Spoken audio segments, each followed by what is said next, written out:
शेखोपुरा में 10 मुहर्रमुल हराम की मुनासबत से नवासे रसूल से मोहब्बत रखने वाले अक़ीदतमंद कज्जी ठुट्टी के नाम से मंसूब खीर की न्याज मिट्टी की कटोरियों में तकसीम करते हैं।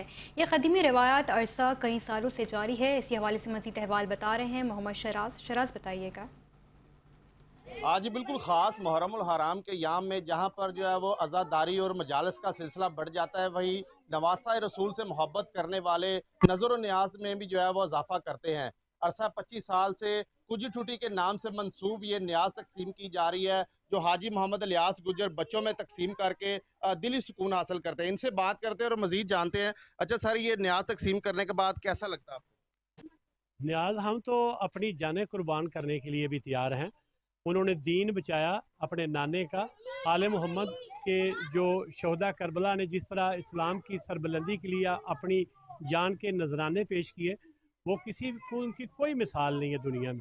ये न्याज जो हम गुज़श्ता 25 साल से उनकी शहदा करबला की याद में हम बनाकर खालिस दूध, केसर, बादाम, काजू और दीगर मेवाजात डाल के बनाते हैं और इसको सारी रात पकाते हैं बड़े अकीदत एहतराम से, और सुबह इसको कुजी ठूठी में डाल के बच्चों और बड़ों में तकसीम करते हैं। ज़माना कदीम में भी ये कुजी ठूठी बड़ी मकबूल थी और ये आज भी 1500 साल बाद भी ये कुजी ठूठी जो है ये इसी तरह मकबूल है बच्चों, बड़ों और बूढ़ों में, और इसको बड़े अकीदत एहतराम से लोग खाते हैं। आज बिल्कुल अज़ादार यही अक़ीदत और एहतराम के साथ जहाँ पर जो है वो तमाम अज़ादारी करते हैं, वही नवासा रसूल से मोहब्बत करने वाले अक़ीदतमंद अरसा 25 साल से ये न्याज तकसीम करके दिली और रूहानी सुकून हासिल कर रहे हैं।